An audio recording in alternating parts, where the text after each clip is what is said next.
Silence is a hungry creature. It doesn't just fill the room, it devours it. I woke to the weight of nothingness. My eyes opened to the white plaster ceiling, a sterile plain where the morning shadows mapped out places I didn't want to visit. I reached out, fumbling across the fabric. Where there should have been the warmth of a body, there was only an abyss of perfectly stretched linen. Ice. His side of the bed was ice cold. It wasn't just his physical absence. It was the way the mattress seemed to have forgotten Arthur's weight. There was no trace of his shoulder, no hollow in his pillow, none of that scent of cedar and storm he always carried on his skin. It was as if the bed had been made by invisible hands 100 years ago, just waiting for me.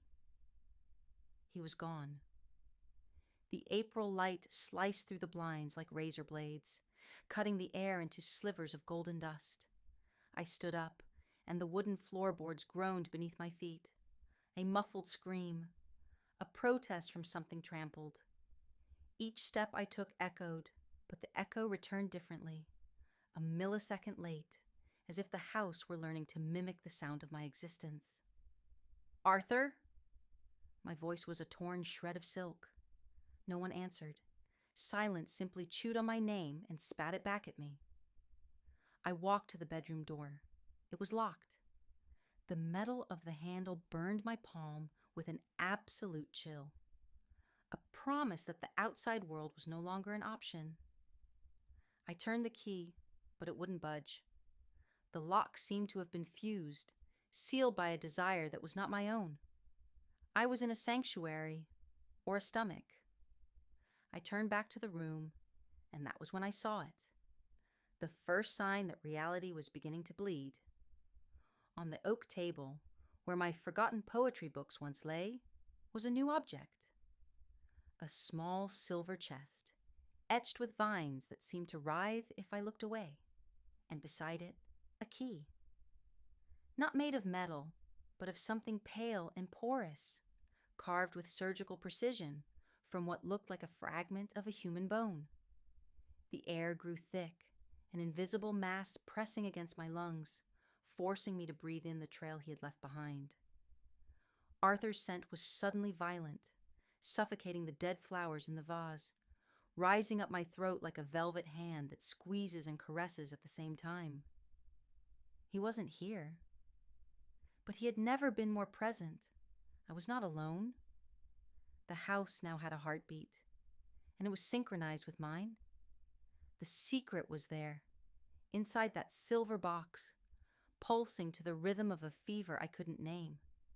I should have screamed. I should have pounded on the door until my hands bled. Instead, I picked up the bone key. My fingers trembled, not with fear, but with a sickly anticipation, a thirst for this horror that fit me like a tailored suit. The void began to whisper, and I, finally, began to listen. The bone key slid into the silver lock with an obscene ease. There was no resistance, only a wet click, like the sound of a joint snapping back into place. The lid of the chest creaked open. Inside, resting on a bed of burgundy velvet, so dark it looked black, there was no gold, no paper. There was only a tangle of gray silk threads connected to a pair of vintage headphones and a small cassette recorder. The metal of the device was worn, polished by the insistent touch of fingers that were no longer there. My breath fogged the surface of the recorder. I hesitated. Touching that object felt like a violation, a sacrilege against the very vacuum Arthur had left behind. But the house was leaning toward me. The walls seemed to converge toward the center of the room, the shadows stretching like hungry fingers, waiting for me to complete the circuit. I put on the headphones. The outside world, what little remained of it behind the locked door, vanished. There was an initial hiss, the static sound of a tape rolling, white noise that whispered of the sea, but a sea without salt, a sea of mercury. And then the sound began. It wasn't music, it was my own breathing. The rhythm was slow, heavy, the sound of someone lost in the deepest sleep. I recognized the slight whistle between my teeth, the trembling hiatus before each exhale. He had recorded me while I slept. He had harvested my breath as if it were stolen treasure. Elena. His voice emerged from behind my recorded breathing. It wasn't a sound coming from the headphones. It seemed to come from inside my skull, a resonance in my own teeth. Arthur's voice was a worn velvet, a caress that left invisible bruises. You were always afraid of being forgotten, the whisper on the tape continued, layering over the sound of my sleep. But oblivion is a luxury I will not give you. Look in the mirror, Elena. Look at what I've done to your reflection. I crawled to the bathroom, the silk thread of the headphones stretching behind me like an umbilical cord. The mirror was covered in a thick mist, a shroud of steam that made no sense, for I hadn't turned on the hot water. With trembling fingers, I wiped the glass. What I saw was not my face, at least, not only mine.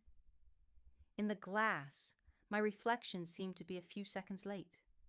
I would blink, and the image in the mirror kept its eyes open for one heartbeat longer. I would smile out of pure dread, and the Elena in the mirror remained static, a cracked porcelain mask. And behind me, in the reflection, there was a shape, a silhouette in an impeccable charcoal suit, his broad shoulders framing my own small figure. There was no face, only the suggestion of a sculpted jaw and the immensity of a void surrounding me. I didn't disappear this morning, my love. His voice lashed my ears through the tape, while the shadow in the mirror placed ghost hands upon my real shoulders. I simply became the space between things. I am the distance between your skin and your soul. I felt a sudden weight on my shoulders. The air there grew dense, heavy with the pressure of invisible hands. I looked down at my own body and saw the marks. My fingers felt nothing, but in the mirror, his hands were leaving deep creases in the fabric of my dress, as if he were trying to sew me into the very structure of the house. The tape ended with a dry snap. The silence that followed was worse than the whisper. It was a silence that expected an answer. I looked at the locked door, and for the first time, I didn't want the key. His secret wasn't something he hid. It was something he made me become. I was the trail. He was the hunger. And breakfast hadn't even begun. Time in this house doesn't run, it rots. I didn't know if it was 10 in the morning or 4 in the afternoon. The light cutting through the cracks in the window seemed to have stalled at an impossible angle. A blade of amber that wouldn't move, illuminating dust particles that danced like frantic insects in the saturated air. I could still feel the weight of his hands from the mirror. My shoulders ached with a phantom fatigue, the tiredness of one who carries the weight of a body they cannot see. I left the bathroom and walked down the hallway. The walls seemed narrower. The wallpaper, with its pale, sickly flowers, seemed to have grown, the drawn vines curling subtly toward the ceiling. Then I noticed the sound, a rhythmic, metallic, dry clack, clack, clack. It was coming from downstairs, the sound of a sewing machine. My mind screamed that it was impossible. Arthur was a man of numbers, of contracts, of sharp silences, not of needles. But logic was a tenant that had already been evicted from this house. I walked down the stairs, my fingers sliding along the wooden railing that now felt like the texture of human skin, warm and slightly damp. The door to his study was ajar. The sound was coming from there. As I entered, the smell of metal and ozone hit me. There was no sewing machine. In the center of the room, Arthur's clothes, his charcoal suits, his white silk shirts, his heavy overcoats were floating. Not like ghosts, but as if they were wearing the air itself. They were arranged in a perfect circle, suspended by nylon threads so fine they were nearly invisible, creating a choreography of absence. They were moving. The sleeves of a suit rose as if gesturing. A silk shirt inflated as if an invisible lung were gasping for oxygen. I approached the center of the circle. On the floor, surrounded by his empty garments, lay the secret of that hour, a map of the house. But it wasn't the map I knew. The lines had been redrawn with a red ink so deep it looked black. The rooms were displaced. Where the kitchen should have been, there was only a rectangle labeled waiting chamber. Where our bedroom sat, the map said, where Elena becomes us. Arthur, stop this, I whispered to the nothingness. This isn't love. This is architecture. The movement of the suit stopped suddenly. The silence that followed was so dense my ears throbbed. Then one of the sleeves of the dark wool overcoat, positioned behind me, slid across my neck. The touch was rough and possessive. I didn't turn around. I knew that if I did, I would see only the silk lining and the void. Geometry is the only truth, Elena. His voice didn't come from a recorder this time. It came from every corner of the room at once, as if the walls were speaking. The space between us was too large. I had to redraw the world so there would be no place where I ended and you began. I looked at the map on the floor and saw a small drop of fresh blood fall exactly onto the center of the drawing. I touched my nose. It was bleeding. The air in the room was becoming so thin, so molded by his will, that my body was starting to give in to the pressure of this new reality. The suits began to close in around me, tightening the circle. The silk of the shirts brushed against my arms like cold tongues. I was no longer a guest. I was the material. I was the fabric he was cutting and sewing to fill the holes in his own existence. He disappeared in the morning to become the house itself. And now, the house was beginning to wear me. I knelt in the center of the map, feeling the pulse of the floor beneath my fingers. I should have been terrified. But as the shadows of the empty suits covered me, I felt a perverse peace. If I lost myself there, if I became a line on that map, I would never have to wake up on a cold side of the bed again. Show me the rest, I asked the void. The lights in the study went out, and the sound of sewing began again in the dark. But this time, the needle seemed to be piercing the very silence of my mind. The ceiling was no longer a ceiling. It was a concrete lung, rising and falling in an asthmatic breath that made the wooden beams creak like old bones. I was in the hallway leading to the attic, but the hallway wouldn't end. Every step I took toward the door seemed to stretch the carpet, turning those few meters into miles of worn red wool that was starting to feel like muscle fibers. The house was transforming into an organism, and I was the foreign body being digested. My perception was shattered. I looked at my hands and saw the lines of my palms merging with the grooves in the walls. Arthur? My voice was no longer a sound. It was a vibration I felt at the base of my spine. The secret he had left wasn't an object, nor a recording. It was a mutation. Arthur's disappearance in the morning was the necessary sacrifice for him to infiltrate every atom of my perception. He wasn't somewhere. He was the where. I reached the attic door. It had no handle. In place of metal, there was a perfectly circular hole, the size of a human eye. I pressed my face close, and the heat emanating from within was feverish. When I looked, I didn't see the attic. I saw what lay behind the skin of reality. Inside, the space was a mass of gears, made of shadow and silk threads that stitched time together. I saw moments of our life, the day we met, our first fight, the taste of the wine on that last night, suspended like butterflies on the silver needles. But all the memories were being unstitched. Arthur was undoing the past to create an eternal present where only his possession existed. Memory is a design flaw, Elena. The whisper came from inside the hole, warm against my cornea. I am eliminating the before. In my world, there is only now. And now, you are my frame. I felt a sharp pain in my chest, but it wasn't physical. It was the sensation of a concept being ripped away from me. I was forgetting my mother's name. My sister's face vanished like smoke. Arthur was devouring my connections to the outside world, pruning the branches of my identity so that I would be only a trunk supporting his shadow. The walls around me began to sweat a thick, silvery liquid. Mercury. It oozed down the door frames, flooding the floor, reflecting a sky that didn't exist. I saw myself reflected in that sea of silver, and I didn't recognize me. My eyes were dark slits, and my skin had the texture of his suit.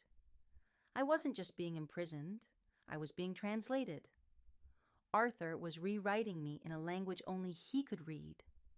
Every inch of my fear was a comma, every sob, a period.